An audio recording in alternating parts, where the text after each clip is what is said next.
Good morning, good afternoon and good evening dear students. Welcome to our channel Inspire Education. तो हम बात कर रहे थे बेटा केमिस्ट्री के 10th क्लास की जो हमारा चैप्टर है that is chemical reaction and equations. तो लास्ट वीडियो हमने टाइप ऑफ रिएक्शन के बारे में डिस्कशन किया। उससे पहले एक बात शेयर करना चाहूँगा आप लोगों के साथ। हमारे चैनल पे फिजिक्स और केमिस्ट्री के जो वीडियो रिकॉर्डिंग लेक्चर चल रहे हैं फिलहाल, लेकिन कुछ टाइम बाद हम ये लेक्चर लाइव भी लेके आएंगे हमारे प्यारे बच्चों के लिए। कुछ एक बच्चों की डिमांडेड भी आई है, तो उन बच्चों के लिए हम लाइव रिकॉर्डिंग लेक्चर भी साथ में उनका रिकॉर्डिंग लेक्चर भी हम आप उसको देख पाओगे। तो उसके लिए आप सबको चैनल सब्सक्राइब करना पड़ेगा और बेल आइकन को प्रेस करना पड़ेगा ताकि आपको अपडेट मिलती रहे। ओके, तो अगली क्लास स्टार्ट करते हैं। क्लास के अंदर हमने पढ़ा था, लास्ट टाइम हमने पढ़ लिया था बच्चे, कॉम्बिनेशन रिएक्शन पढ़ ली थी, डीकंपोजिशन पढ़ ली थी, डिस्प्लेसमेंट पढ़ लिया था और डबल डिस्प्लेसमेंट पढ़ लिया था। ओके, आज हम पढ़ेंगे ऑक्सीडेशन।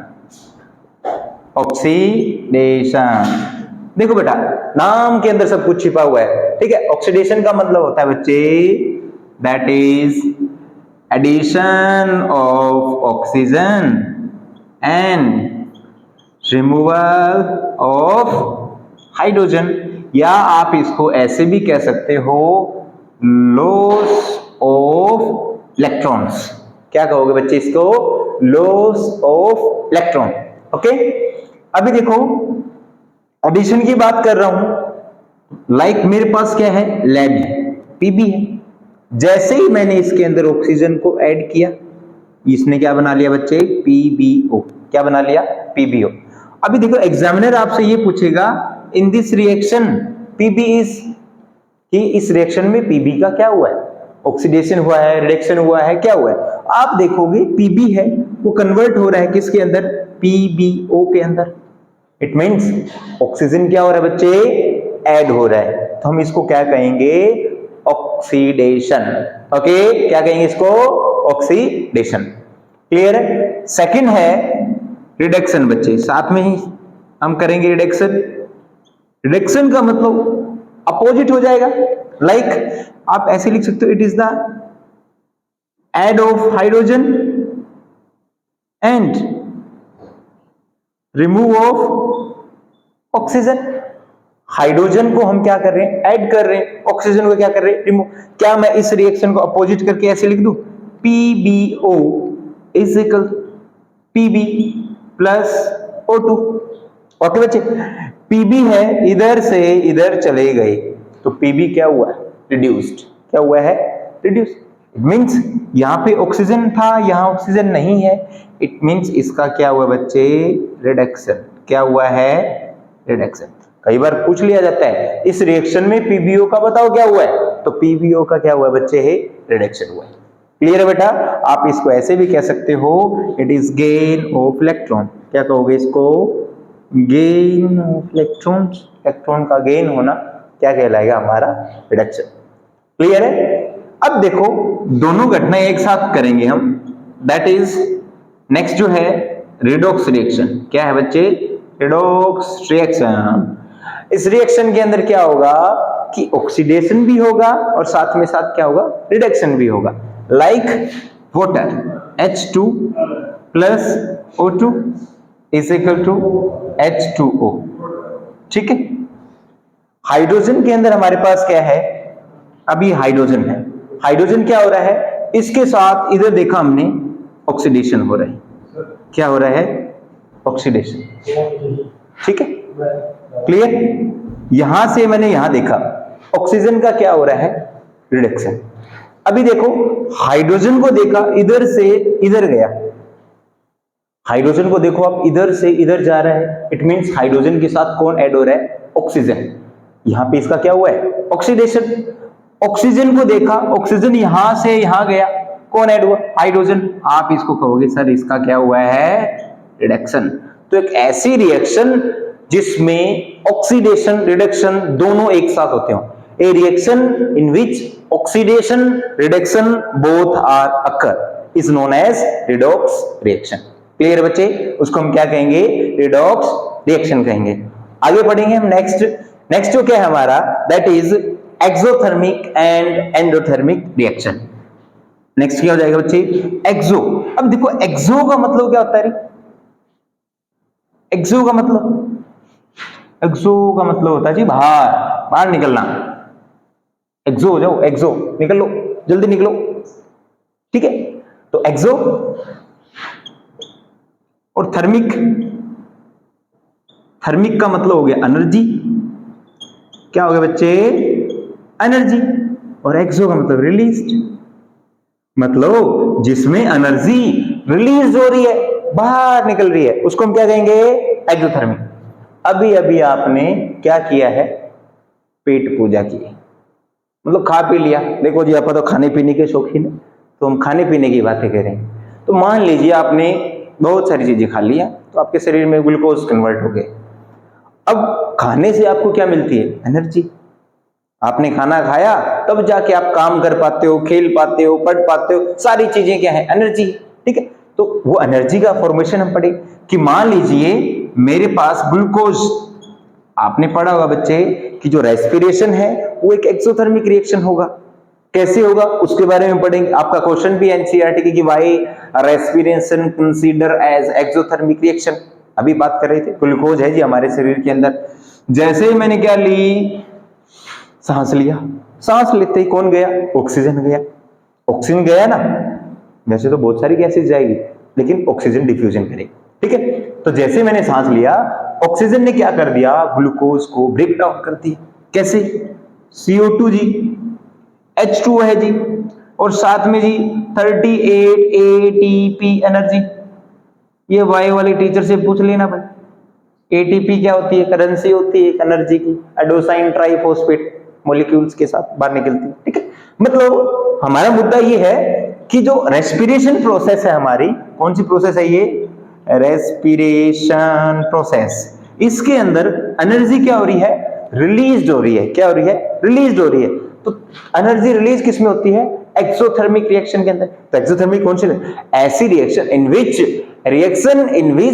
हीट और energy are released in a chemical reaction. किसी केमिकल रिएक्शन के दौरान एनर्जी का निकलना या रिलीज होना, उसको हम क्या कहेंगे, एक्सोथर्मिक रिएक्शन। क्या कहेंगे बच्चा, एक्सोथर्मिक रिएक्शन।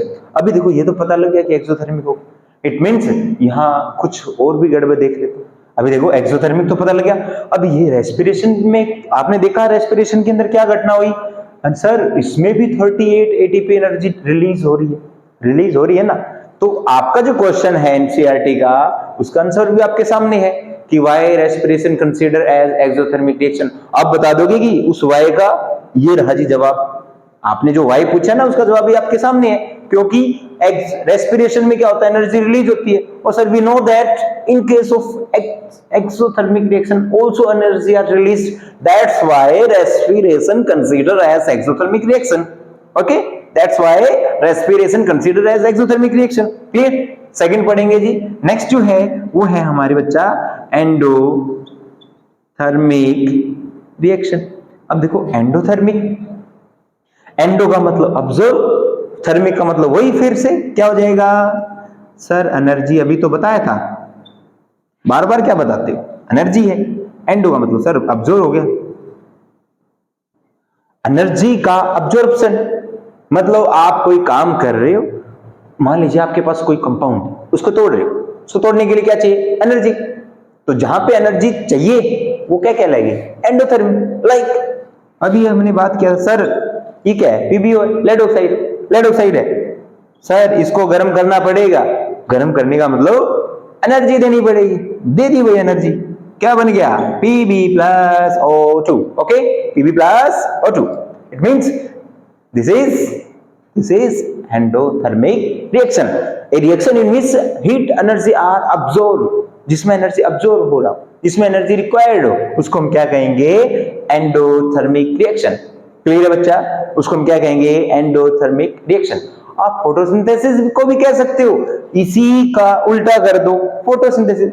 अब पूछो सर फोटोसिंथेसिस क्या है, ये भी आपको बायो वाले टीचर बताएंगे, लेकिन मैं थोड़ा सा बता देता हूं। फोटोसिंथेसिस का मतलब जिसमें प्लांट अपना फूड प्रिपेयर करते हैं, जैसे हम करते हैं ना, वैसे प्लांट भी अपना फूड प्रिपेयर करते हैं। लेकिन फूड प्रिपेयर हम करेंगे तब भी हमें एनर्जी चाहिए, लेकिन जो प्लांट करते हैं तब भी उनको एनर्जी चाहिए। देखो जी कैसे होगा, CO2 होता है प्लस H2 होता है, और उनको क्या चाहिए बच्चे, सनलाइट। क्या चाहिए उनको, सनलाइट। बिना सनलाइट के प्लांट अपना फूड प्रिपेयर नहीं कर सकते। क्लियर? तो सनलाइट, और वहां पे ये भी होता है बच्चे क्लोरोफिल।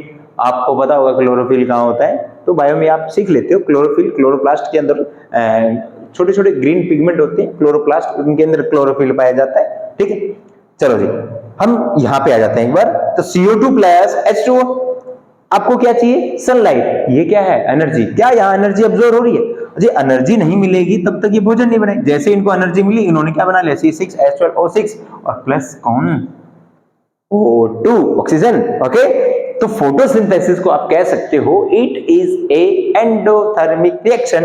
ओके, और एक्सोथर्मिक रिएक्शन कौन सी हो जाएगी, रेस्पिरेशन। तो दोनों प्रोसेस आपके सामने है, तो बिल्कुल ही आसान है बच्चा।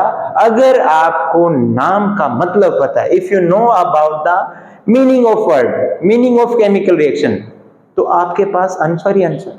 ठीक है, मोस्ट ऑफ द क्वेश्चन ऐसे होते हैं बच्चे एग्जाम के अंदर जिनका सिर्फ आपको मतलब पता होना चाहिए, आप अपने आप उसका आंसर दे देते हो। ठीक है, तो आप मीनिंग से पढ़ोगे। ये नहीं है कि आपने कुछ पढ़ लिया सर, बुक में लिख रखा है बस हमने इसको रट लिया बस, ठीक है सर मेरे को नहीं पता इसका मतलब क्या है, क्या लेना देना है। नहीं, मतलब से ही तो लेना देना है। अगर मतलब पता है बच्चे तो कॉन्सेप्ट ऑटोमेटिक क्लियर होगा, और कॉन्सेप्ट क्लियर है वो बच्चा कहीं मार नहीं खाएगा, चाहे इसके 1000 क्वेश्चन आ जाए। आपको पता है कि ये प्रोसेस ऐसे होती है, चाहे इसका कोई भी एग्जांपल देके आपसे पूछ ले कि एक्सोथर्मिक है या एंडोथर्मिक है, तो आप बता दोगे। क्लियर? आगे बढ़ते हैं जी। नेक्स्ट है जी हमारे पास, नेक्स्ट जो टॉपिक आएगा वो आएगा बच्चे, दैट इज कोरोजन।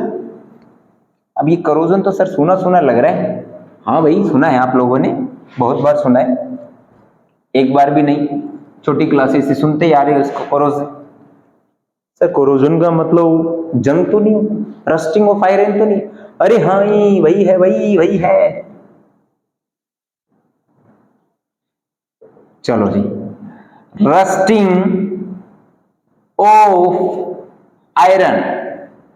अब देखो आयरन क्या होता है, Fe। कई बार है ना रस्ट का फॉर्मूला पूछ लेता है आपसे कि रस्ट है क्या, Fe2O3 X molecule of water। Okay, Fe2O3 X molecule of water। अब देखो आयरन ऑक्साइड है किसके साथ, X molecule of water।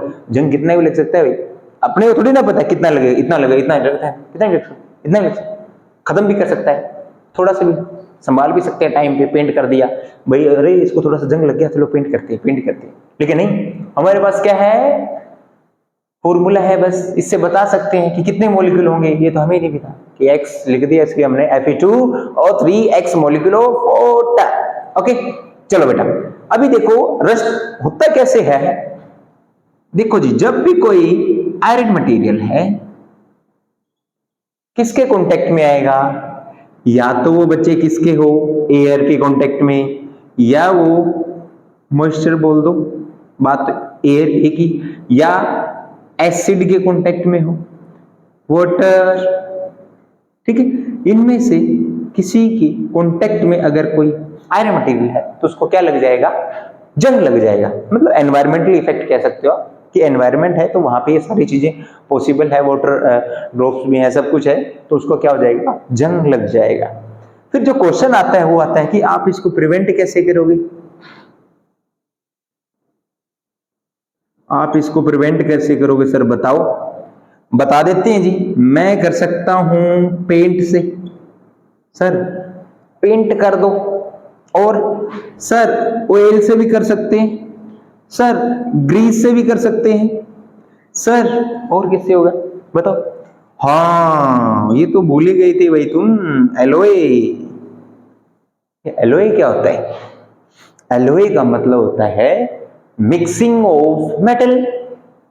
आप क्या करो, अब देखो आपके घर में, सभी के घर में स्टील के बर्तन तो जरूर मिलेंगे, क्या आपने इनको कभी जंग लगे देखा है?